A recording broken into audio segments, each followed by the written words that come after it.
اس وقت تقریباً رات کے 11:30 ہو گئے تھے جب میں نے اپنے دوست ذیشان سے واپس گھر آنے کی اجازت لی۔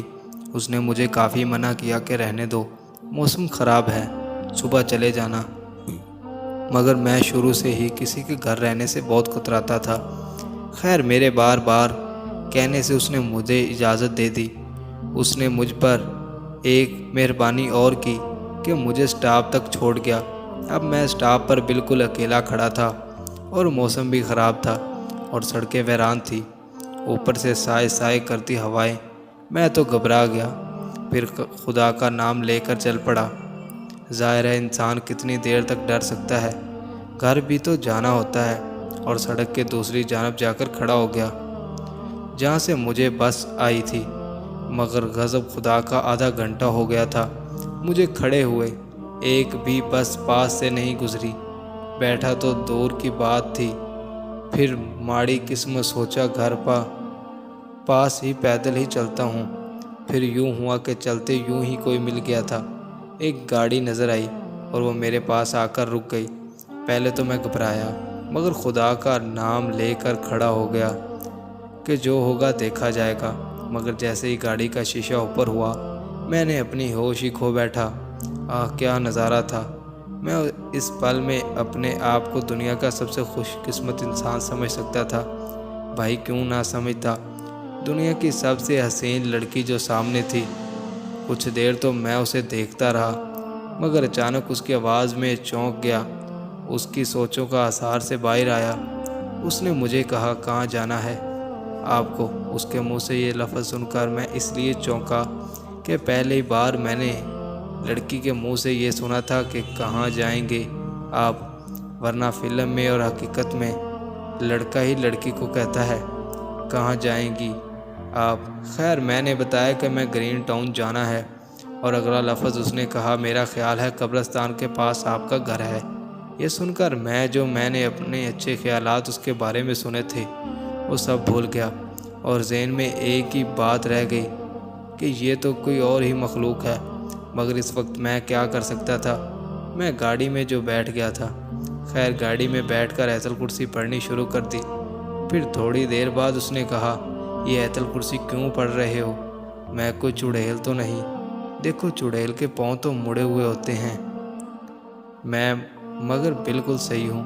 میں نے اس کی بات سنی اور اس کے پاؤں دیکھے تو ایت الکرسی کو وہی چھوڑا، اور ذہن میں ایک خیال آیا آپ کے پیر بڑے حسین ہیں، انہیں زمین پر مت اتاریے گا، میلے ہو جائیں گے۔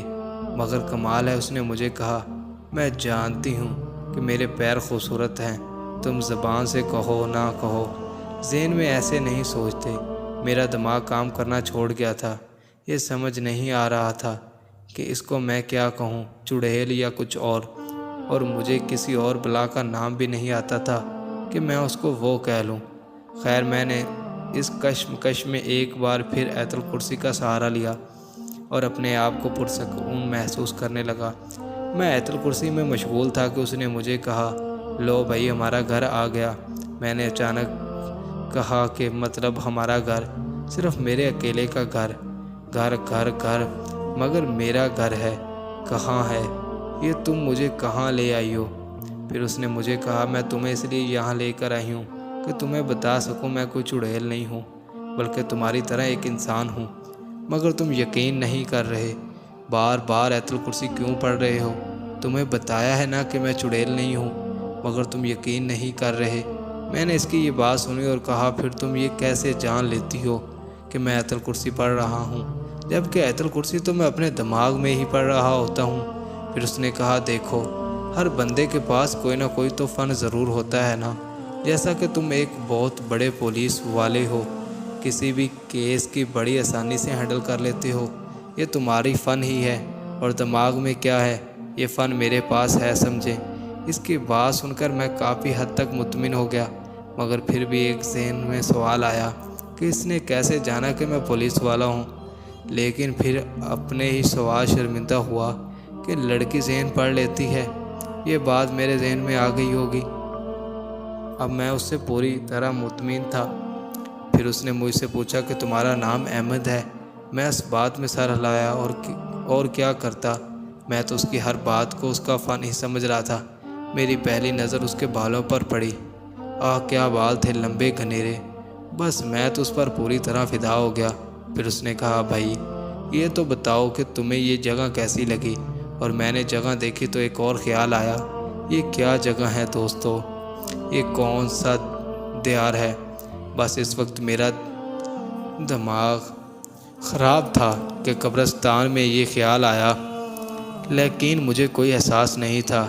یہ قبرستان ہے کوئی حسین باغ میں تو اس کے بے پناہ حسن دیکھ کر گرتا ہی جا رہا تھا۔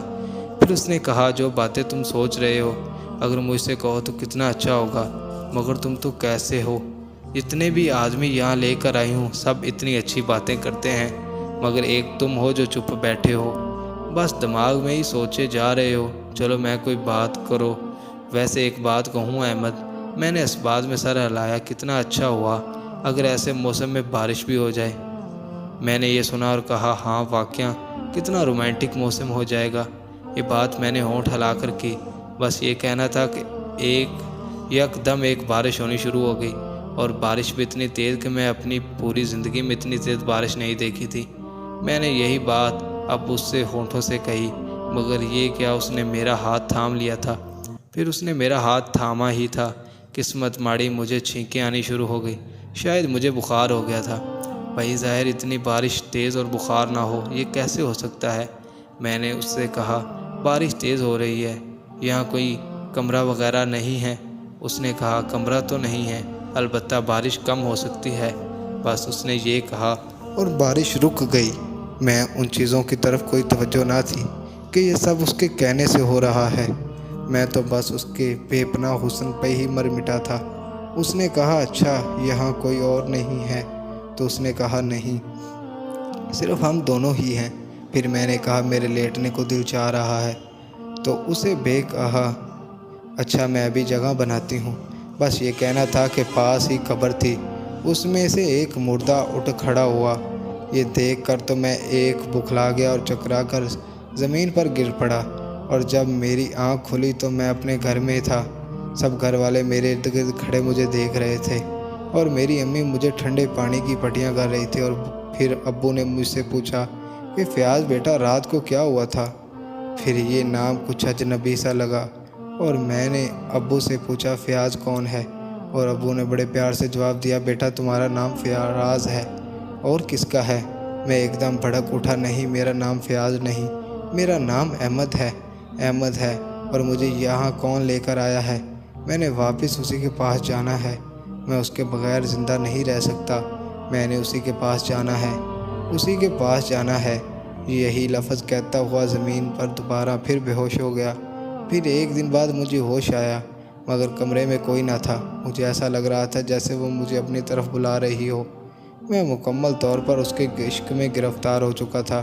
پھر اچانک دروازے پر ہلکی سی دستک ہوئی، اور میرے ابو کمرے میں داخل ہوئے اور کہا، اب کیسے ہو فیاض بیٹا؟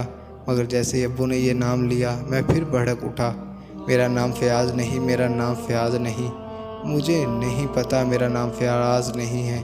یہ بچوں کی سی حرکتیں کرنے لگا، اور مجھے ابو کو کچھ شک سا ہوا کہ ضرور کچھ ہوا ہے۔ پھر اگلے ہی دن میرے ابو مجھے ایک بزرگ کے پاس لے گئے۔ انہوں نے میرا ایک ہفتہ علاج کیا اور مجھے اپنے نام کی پہچان ہو گئی۔ پھر اس بزرگ نے مجھ سے ساری بات پوچھی اور میں نے بتا دی۔ انہوں نے مجھ سے کہا کہ تمہاری سب سے بڑی غلطی تھی کہ تم جب آیت الکرسی کا ورد کر رہے تھے، جو تم نے روک دیا، یہ سب سے بڑی غلطی تھی۔ ہمیشہ ایک بات یاد رکھنا، کبھی خوبصورتی دیکھ کر ڈھیلے نہ پڑنا۔ ہماری قوم کی سب سے بڑی غلطی یہ ہے کہ خوبصورتی جیسا ہم سے کہتی ہے ہم ویسا ہی کرتے ہیں، اور خدا کی ذات کو بھول جاتے ہیں۔ جہاں تم نے آیت الکرسی کا ورد چھوڑا تھا، وہ تمہاری محبت یا عشق نہیں تھا، بلکہ تمہاری ہوس تھی، اور خدا کے علاوہ یہ کوئی نہیں جان سکتا کہ دل و دماغ میں کیا ہے۔ اس وقت تمہیں صرف اس کی خوبصورتی یاد تھی اور کچھ نہیں۔ جو کچھ کہہ رہی تھی اس لیے سچ لگ رہا تھا کہ تم اس دن اس لیے بچ گئے تھے کہ اذان ہو رہی تھی۔ جاؤ اور آج کے بعد ہمیشہ سچ کو تسلیم کرنا، اور کچھ نہیں۔ آج اس بات بیتے 5 سال ہو گئے، مگر خدا کا شکر ہے کہ اب میں تبدیل ہو گیا ہوں۔ اور اس بزرگ نے مجھے بتایا کہ وہ لڑکی چڑیل ہی تھی۔